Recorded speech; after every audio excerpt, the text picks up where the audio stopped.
Hace 4 décadas fundamos este ministerio para estimular a todo creyente a cultivar una relación más estrecha con el Señor Jesucristo y a apoyar la labor de la iglesia local.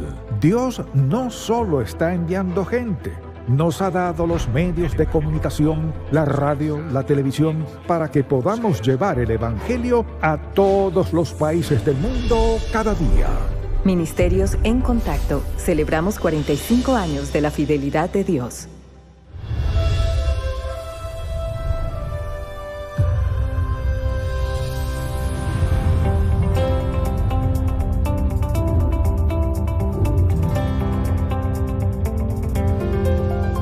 En Contacto con el Dr. Charles Stanley celebra 45 años de la fidelidad de Dios y de llevar el mensaje del Evangelio alrededor del mundo.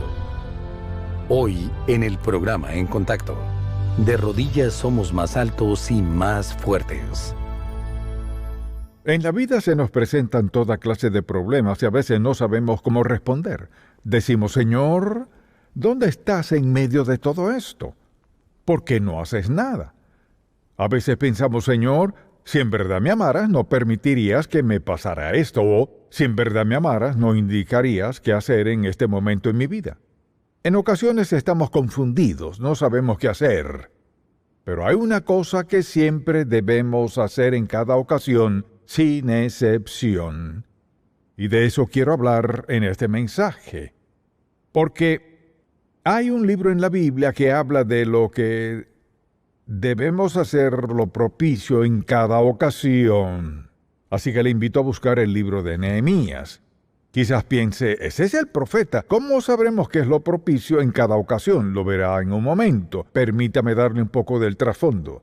Nehemías era el copero del rey Artajerjes y ser el copero del rey implicaba tener un cargo de gran responsabilidad y eran muchas las exigencias. De hecho, debía ser de buen parecer, saber exactamente qué clase de vino deseaba el rey, debía conocer todo el protocolo pertinente. También era la persona que decía si se podía o no ver al rey. Entonces, aunque por un lado podían haber sido amigos del rey, pero el rey era el rey. Así que habiendo estado allí ya un tiempo, su hermano y otros vinieron a él de Jerusalén y dijeron, Nehemías, queremos contarte lo que ocurre en Jerusalén. Las puertas están quemadas y los muros derribados, hay caos. Somos objeto de burla en todos los aspectos. No hay nada que podamos decir que es bueno. Ahora, 140 años antes, los babilonios derribaron los muros y quemaron las puertas. Mataron a muchos y tomaron a muchos cautivos. 140 años después aún no se habían reconstruido los muros. Por eso eran presa de toda clase de enemigos que continuamente los hostigaban. Entonces, mientras le contaban eso, reaccionó así en el capítulo 1, versículo 4.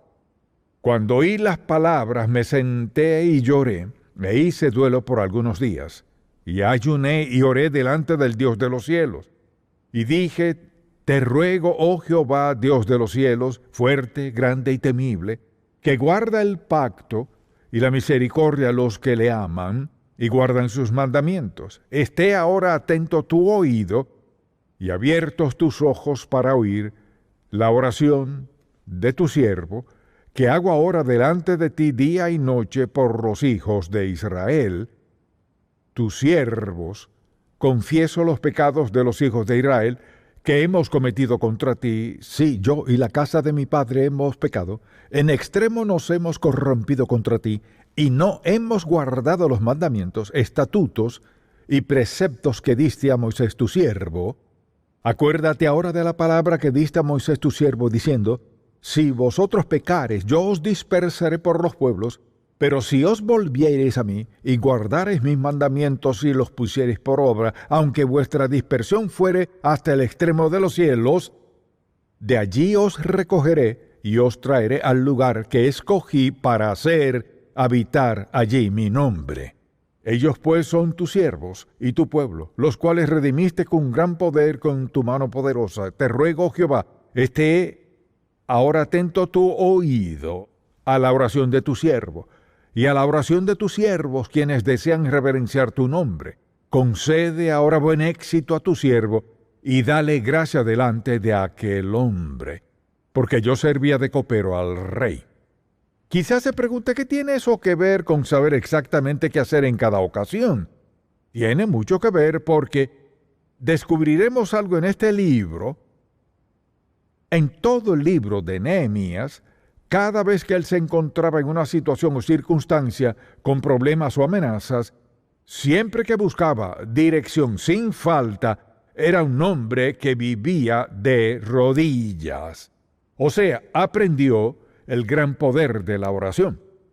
Aprendió las grandes maravillas que Dios estaba dispuesto a hacer en, por y mediante él como resultado de eso.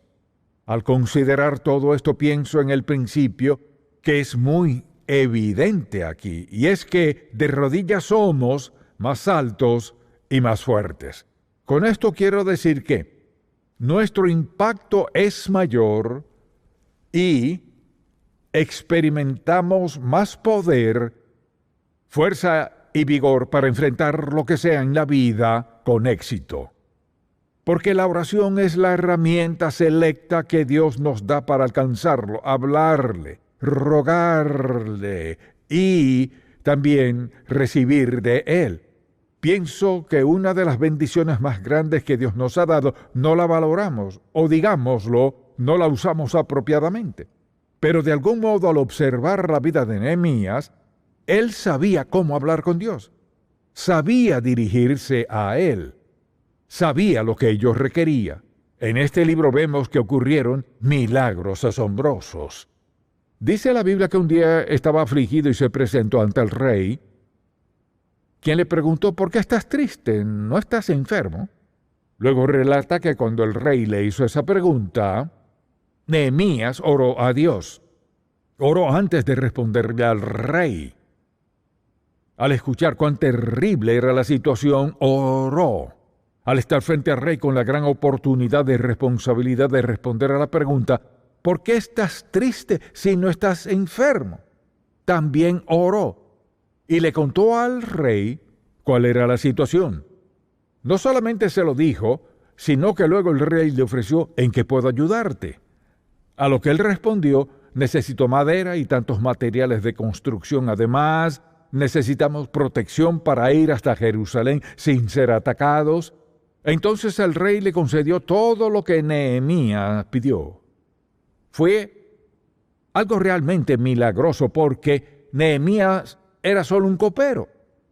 Pero cuando él oró en respuesta a lo que sus hermanos le habían contado, también oró frente al rey, y veamos lo siguiente. Al partir y luego llegar a Jerusalén, oró mientras buscaba la visión y dirección de Dios para saber que llevar a cabo esa gran tarea. Desde un principio, Nehemías comenzó a hablar con la gente. Sin embargo, él entró en una situación en la que quizás no conocía a nadie en ese momento en particular. Entró en escena y a la vez tendría que asumir el liderazgo. Tal vez para muchos no era buena idea. ¿Quiere decir que vienes acá a decirnos qué hacer? Así que tuvo que pedirle dirección a Dios. Luego comenzó a hablar con algunas personas y observó el lugar muy en secreto. Al hablarles estuvieron de acuerdo y él les dijo: vamos a reconstruir esto. El Espíritu de Dios estaba sobre él. Siempre que vemos a Nehemías, está de rodillas ante Dios. ¿Y qué pasa? Lo que sucede es que se va volviendo más y más alto en su influencia entre la gente, más y más fuerte al enfrentar un obstáculo tras otro. El mismo Dios de Nehemías es el mismo Dios nuestro. En este relato vemos lo que ocurrió como resultado de un hombre que vino de lejos y tuvo que decidir qué hacer y cómo hacerlo en 52 días, o sea, en menos de 2 meses. Dice la Biblia que en 52 días terminaron el muro. ¿Cómo lo lograron? Primero que todo, Nehemías no estudió ingeniería, ni construcción, ni nada de eso. ¿Sabe qué? Él era el copero del rey. Ahora, les explicaba cómo reedificar el muro y reconstruir las puertas. Además, al mismo tiempo tenía que actuar como un general, porque necesitaba un ejército pequeño que le protegiera, pues no dejaban de perseguirle. Sus adversarios trataban de hacerlo bajar para conversar sobre la construcción. Seguramente les dijo que no tenía nada que hablar y que estaba muy ocupado para conversar con ellos. Así que entrenó al pueblo para edificar la ciudad, entrenó al ejército a tener en una mano un instrumento para construir y en la otra uno para pelear.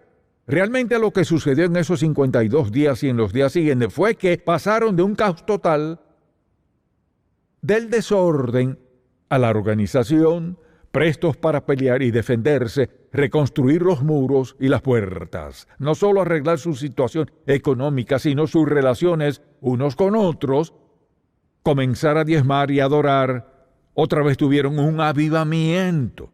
Esos 52 días y los meses siguientes. Ahora, ¿cómo pasó todo eso?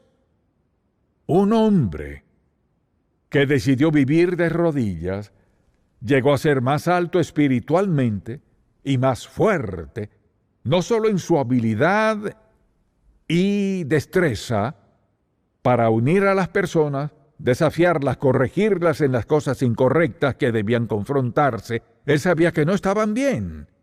Los desafió en cada punto. Pudieron haber dicho no, pudieron haber refutado, ¿quieres que reconstruyamos todo esto? Tratamos de años y no pudimos. Nehemías tenía algo especial. Escuche bien.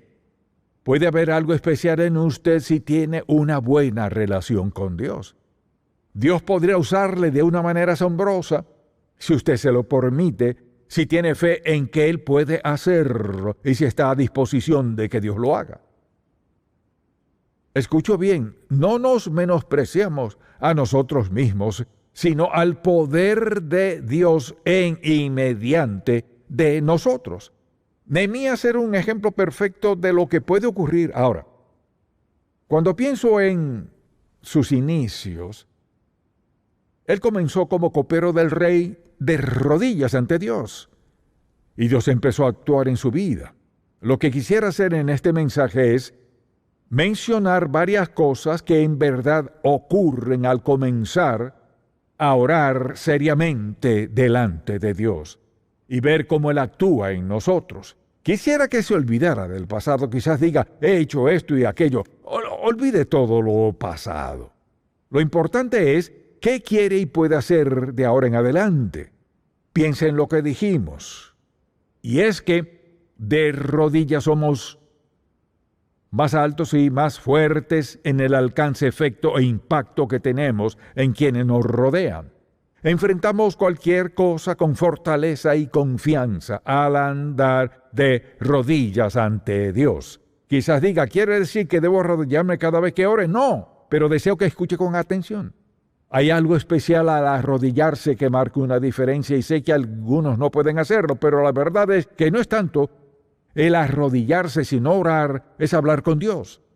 Así que quisiera que piense en esto un momento, porque muchas personas hablan con Dios, bueno, anoche oré, y yo siempre oro, pero en verdad, ¿cuándo oramos seriamente? ¿Confiamos en que Dios hará algo o solo esperamos que así sea? Hay una gran diferencia en expectativa, confiar y esperar. Dios habla de confiar en Él, creer en Él y esperar en Él que actúe.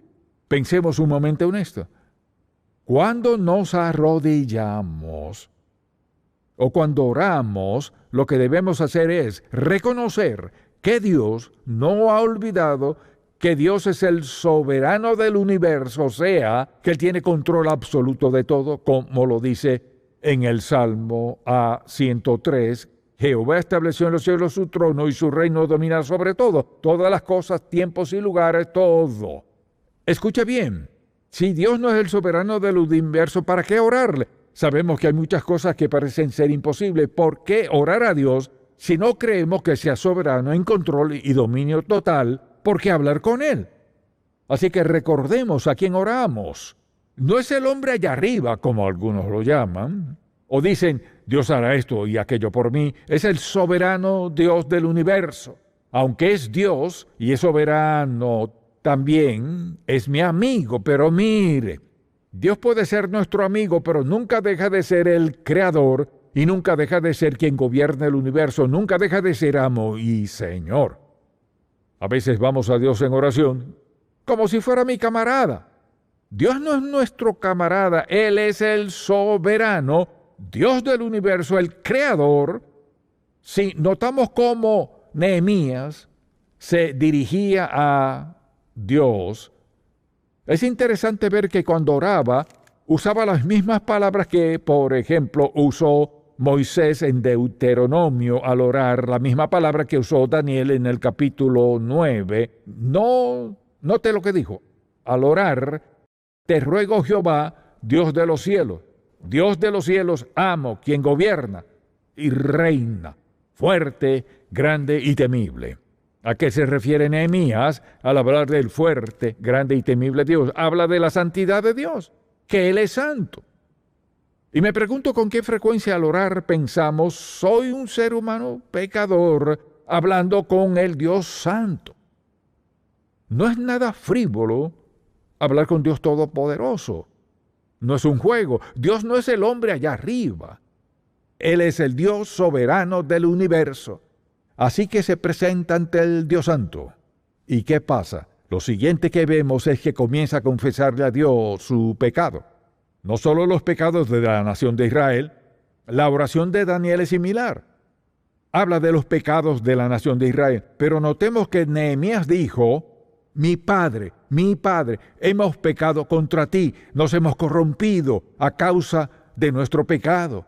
Lo que deseo que veamos aquí es simplemente esto. Después de reconocer la soberanía de Dios y la santidad de Dios, Nehemías trata todo este asunto del pecado. Mucha atención. Si me escucha, diga amén.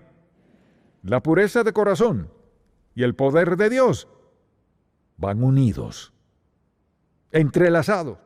Si queremos el poder de Dios en nosotros, nuestra vida debe ser pura. No significa que nunca cometeremos errores ni pecaremos. Escuche, quiere decir que somos sensibles al pecado, lo que impide el poder de Dios en nuestra vida, y lo confrontamos de inmediato. Si Dios nos quebranta por algo y nos arrepentimos enseguida, no nos aferramos a ese pecado. Estamos dispuestos a corregirlo, lo confrontamos y sucede simplemente esto. Cuando oramos seriamente con Dios, reconoceremos nuestra incompetencia.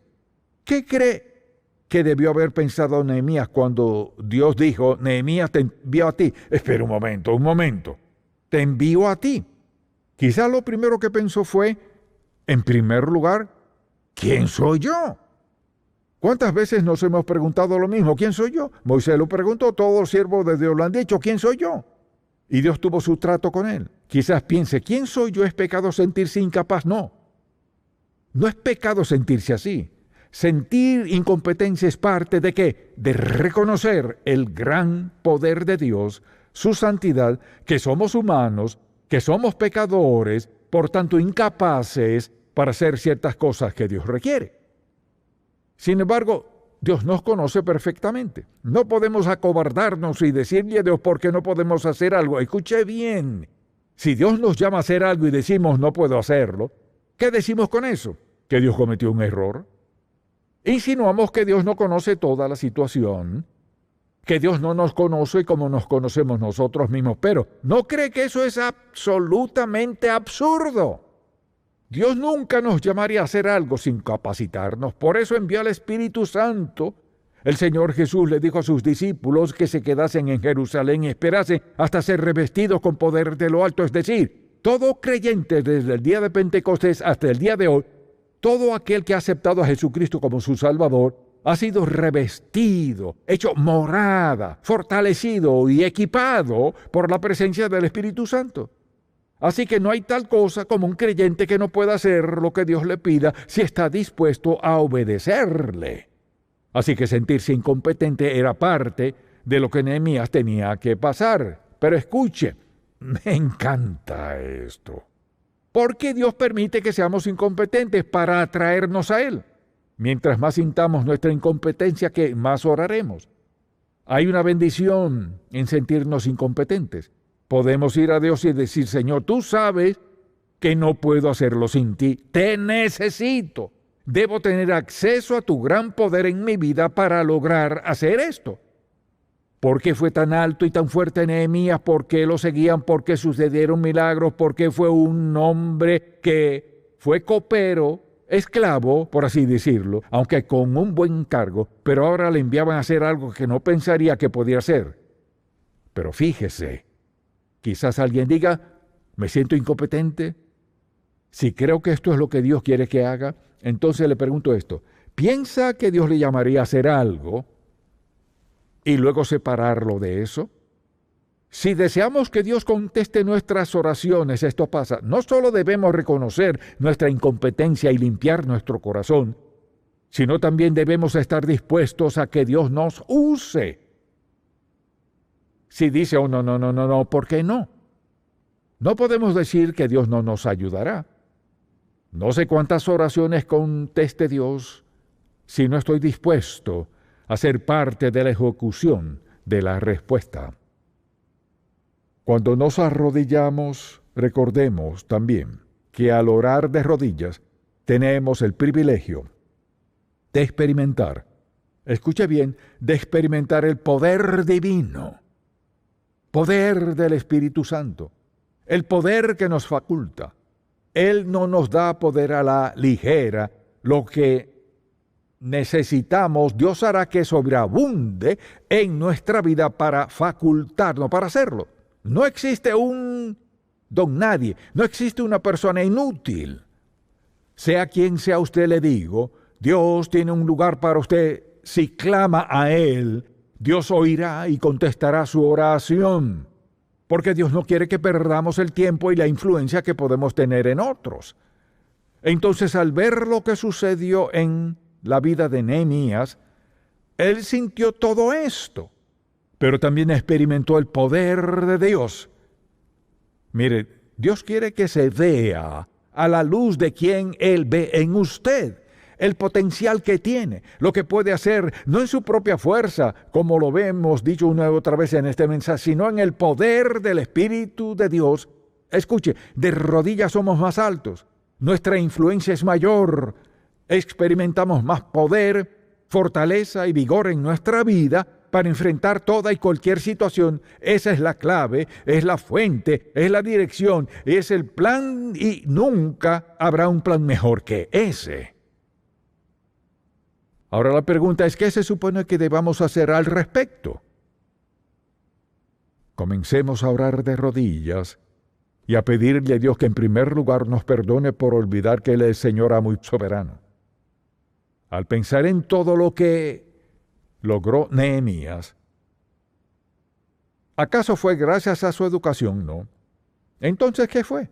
Fue porque había cultivado una relación con el Padre, confiaba en Dios, también mantuvo su corazón puro, reconoció su incompetencia, se puso a disposición, sabía que recibiría la visión y dirección de Dios, que el Espíritu Santo lo facultaría para hacer lo que Dios le encomendara.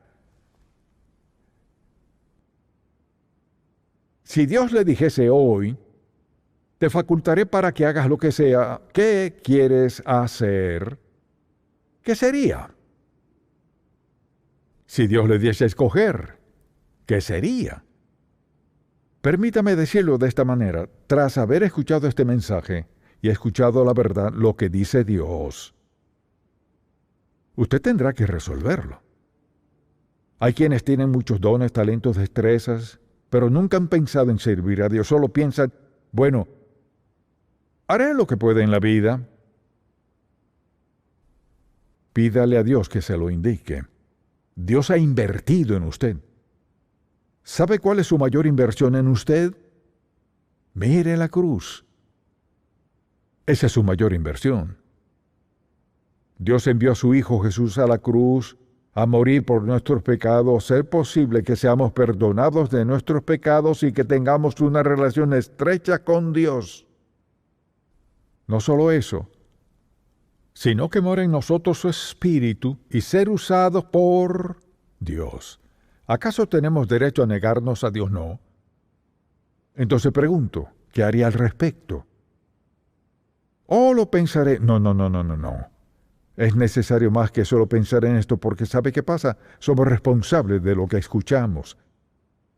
Responsables de lo que escuchamos y cómo reaccionamos. Quien quiera que sea, nunca puede decir, Señor, no lo sabía. Ya sabe cuál es el principio ahora mismo. Que Cristo murió por usted. Sabe que puede ser salvo de todos sus pecados. Sabe que al serlo, Él morará en usted y le facultará para enfrentar cualquier circunstancia en la vida. Le usará para su honra y gloria. Nunca podrá decir, no lo sabía, nunca lo escuché. Le digo sencillamente esto. Somos responsables de la verdad que escuchamos. La verdad que ha escuchado es que Dios es soberano. Él es el creador de todas las cosas. Vivimos por su gracia y bondad para con nosotros. Y no solo eso, es el Dios admirable que nos ama incondicionalmente y su deseo es usarnos. Él sabe lo que podemos hacer para lo que nos ha equipado. Él conoce todo de usted. Le ama y está dispuesto a recibirle donde esté, perdonarle, limpiarle, hacerle morada del Espíritu Santo y luego usarle en gran manera, si usted se lo permite.